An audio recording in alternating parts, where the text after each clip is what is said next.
পরের ইস্যু, এটা পরে পরে ইন্টারভিউ দেবো, কোনো সমস্যা নেই। আমি আসলে বর্তমানে সামাজিক যেই আলোচনা চলে সেখান থেকে একেবারেই দূরে, এই জন্য আমি আসলে কেবলই শুনলাম পুরো বিষয়টা, কারণ আমি এখন আমার 24 ঘন্টা চলে আমার বেবিকে নিয়ে। সো অবশ্যই আমাদের মনে হয় যে সামাজিক মাধ্যমে এমন কিছু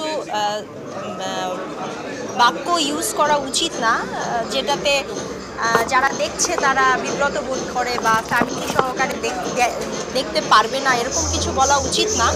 সো ওটা মেনটেন করে কাজ করাটাই মনে হয় বেটার। ওয়েলকাম। দুইটা ভাইয়া কোন দিকে থাকো? আচ্ছা কি বলবো ভাইয়া? হ্যাঁ অবশ্যই অনেকদিন পর সবার সাথে দেখা হচ্ছে, আর স্পেশালি আমার তো অনেক দিন পর দেখা হচ্ছে, বিকজ আমি মাঝখানে 1.5 বছর বাবু নিয়ে ব্যস্ত, কনসিভ করছি, কোথাও যাইনি। সো খুবই ভালো লাগছে মাঝে মাঝে সবার সাথে দেখা।